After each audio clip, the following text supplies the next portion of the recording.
Thank you, judges, for the question. Dear participants, please welcome our next presenter, Ahmad Aflamuddin, Muhammad Zakwan, Wan Zamaluddin, Ahmad Ismi, Ahmad Dara Alba, Muhammad Hafizul, Muhammad Hazrin, and Shahzatul Fakriya, who will be presenting their paper on hubungan latar belakang dan kesediaan menghafaz Al-Quran dengan pencapaian hafazan Al-Quran pelajar SMK Agama Kuala Lumpur, Tahfiz Model Ulil Albab.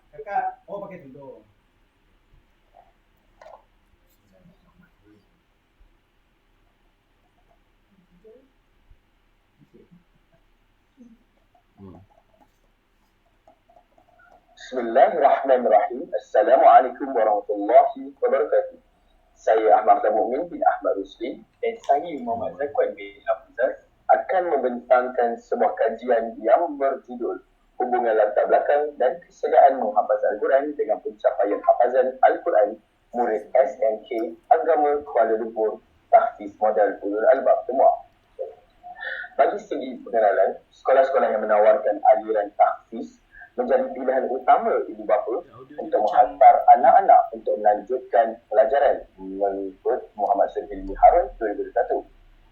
Manakala bagi Nana Mani Seni Pula 2017 mengatakan bahawa persekitaran keluarga mempunyai hubungan dengan pencapaian akademik murid. Persekitaran keluarga mempunyai hubungan dengan pencapaian akademik murid mengikut Khairul Nisa Kamarul Zaman 2019. Maxwell dan Shahlai Surat 2020 memberi tahu bahawa semakin kuat dorongan dan sokongan ibu bapa, semakin meningkat prestasi murid dan sebaliknya.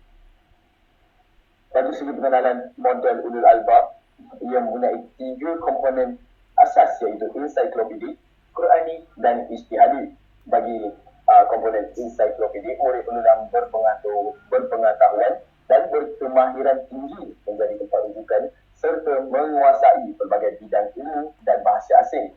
Dari segi Qurani pula, murid perlu menghafal 30 juzuk Al-Quran serta memahami tuntutan Al-Quran berdasarkan konsep baca, ingat, faham, fikir, amal dan sifat, iaitu sifat. Akhir sekali, ijtihadi, murid perlulah berkeupayaan memberikan pandangan dalam penyelesaian masalah, memaksimalkan keupayaan otak dan minda, berfikiran kreatif dan inovatif serta berteknologi tinggi. Alhamdulillah, SMKA Kuala Lumpur telah menjadi kohort bagi Kuala Lumpur pada tahun 2014. Dari segi metodologi pula, kami menggunakan kaedah kuantitatif dengan membuat kajian tinjauan soal selidik yang melibatkan semua murid tingkatan 1. Soal selidik terbahagi kepada 2 bahagian iaitu latar belakang dan kesediaan menghafaz. Kami menganalisis menggunakan IBM SPSS Statistik version 25. Dari segi soal selidik pula, kami mempunyai 2 bahagian soalan iaitu bahagian A mempunyai soalan seperti latar belakang dan mempunyai 12 soalan. Bahagian B pula mempunyai 2 kesediaan menghafaz dan mempunyai 20 soalan. Latar belakang sekolah rendah telah melibatkan 149 responden yang terdiri daripada 84 orang murid perempuan dan 65 murid lelaki. 61.1% murid telah berasal dari sekolah kebangsaan. 14.1% pula murid telah berasal daripada sekolah integrasi rendah agama Jawi iaitu Siraj. Manakala 8.7% murid berasal dari SRA, SRI integrasi. Bagi sekolah rendah Islam Al-Amin mempunyai sebanyak 8.1%. Sekolah Tahfiz pula mempunyai 4.7%. Sekolah Arab mempunyai pelajar sebanyak 0.7%, iaitu bilangan sebanyak 1 orang murid, dan lain-lain sekolah swasta mempunyai 4 orang murid sahaja dan sebanyak 2.7%. Tahap pencapaian hafazan Al-Quran berdasarkan juzuk pada 30 Jun 2003 menunjukkan sebanyak 28.2% murid berada di juzuk 1. 45.6% pula murid berada pada juzuk 2. 22.1 murid berada di juzuk 3, Manakala juzuk 4 mempunyai murid sebanyak 2.7%. juzuk 5 pula mempunyai 1.3%. Tahap pencapaian hafazan Al-Quran berdasarkan Stanton pada 13 Jun 2023 menunjukkan sebanyak 63.1% murid berada di bawah sukatan. Manakala 10.1% murid mencapai sukatan. 26.8 murid, sebanyak 26.8% murid melebihi sukatan. Bagi tahap kesediaan menghafaz Al-Quran, alhamdulillah tiada murid yang mendapat tahap kesediaan menghafaz yang rendah. Manakala ada yang bagi sederhana iaitu 22.8% dan tinggi 77.2%. Pencapaian hafazan Al-Quran berdasarkan latar belakang sekolah rendah menunjukkan sekolah kebangsaan majoritinya terletak di bawah sukatan dengan 69 orang murid. Dan manakala pada Siraj pula majoritinya terletak pada 50.4% di bawah sukatan. Manakala SRA integrasi majoriti terletak di atas sukatan dengan 53.8. Sekolah rendah Islam Alami mempunyai di bawah sukatan dan melebihi sukatan pada majoriti yang sama iaitu 41.7%. Sekolah Tafiz pula mempunyai murid yang di atas sukatan dengan 57.1%. Sekolah Arab hanya ada seorang murid dan statusnya ialah 100% di bawah sukatan. Lain-lain sekolah swasta majoriti terletak di mencapai sukatan dengan 2 orang murid sebanyak 50%. Hubungan antara latar belakang dan kesediaan menghafaz Al-Quran dengan pencapaian hafazan Al-Quran menunjukkan tidak ada hubungan signifikan di antara latar belakang sekolah dan kesediaan menghafaz Al-Quran. Kesimpulannya, pencapaian hafazan Al-Quran seseorang murid itu tidak dipengaruhi oleh latar belakang sekolah rendah dan kesediaan menghafaz Al-Quran, tetapi dipengaruhi oleh faktor-faktor lain. Sekian wabillahi taufiq wal hidayah. Wassalamualaikum warahmatullahi wabarakatuh. Sekian, terima kasih.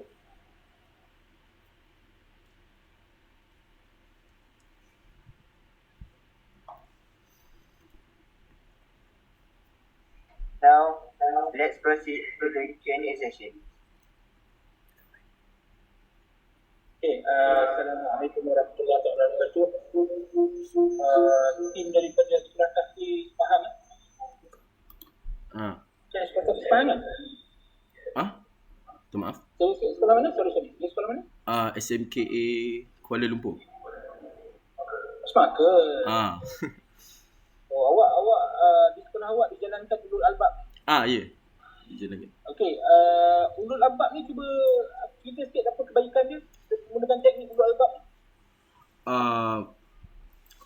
Seperti yang kami telah bentangkan, model Ulul Albab mempunyai 3 komponen asas iaitu ensiklopedia, Quranik dan ijtihadi. Model Ulul Albab akan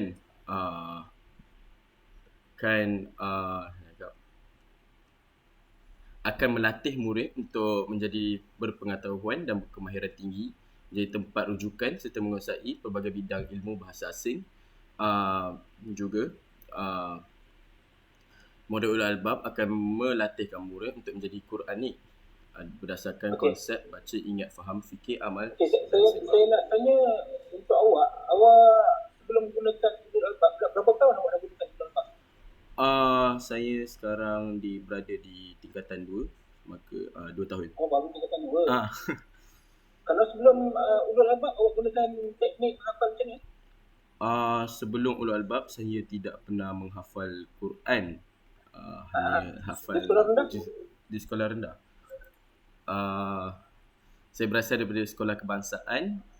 Di situ kami tidak ada tahfiz model Ulul Albab, maka kami. Okey, awak sendiri apa teknik yang awak gunakan untuk menghafal Quran? teknik yang saya gunakan untuk menghafal Quran adalah dengan saya baca ulang seperti yang telah dipaparkan itu. Baca dah ulang 44 kali lah. Saya baca ulang and Okey, untuk urut albab, macam mana awak gunakan teknik urut albab dalam awak menghafal? Saya mempunyai tasmik. Saya tasmik apabila saya dah hafal saya tahdir. Sebelum tu tahdir adalah dengan membaca muka surat yang ingin dihafal tu kepada ustaz-ustaz. And then lepas tu saya hafal dan saya tasmik. Awak rasa memang berkesan urut albab? Berkesan bagi saya. Alhamdulillah. Sebab saya ada tulis paper tentang urut albab ni, jadi saya rasa saya banggalah tengok awak lahir daripada sistem urut albab. Terima kasih. Alhamdulillah. Bismillahirrahmanirrahim. Assalamualaikum warahmatullahi wabarakatuh. Assalamualaikum warahmatullahi wabarakatuh. Tahniah kepada awak semua kerana menjalankan kajian dengan baik. Recording in progress. Okey, saya nak tanya dua soalan. Soalan pertama, dalam elemen kesediaan tu apa yang awak nak tengok sebenarnya? Kesediaan apa tu sebenarnya? Dalam elemen kesediaan kami Okey, tak apa. Saya bantu sikit. Dalam teori kesediaan, dia ada 3 elemen tau. Elemen pengetahuan, kemahiran dengan sikap. So, awak boleh clearkan balik. Kesediaan tu dah cantik dah. Cuma tengok balik 3 elemen tu. Mungkin pengetahuan dia tentang menghafaz Al-Quran tu sendiri, kemahiran dia menghafaz tu, dan sikap untuk dia nak melaksanakan hafazan tu lah.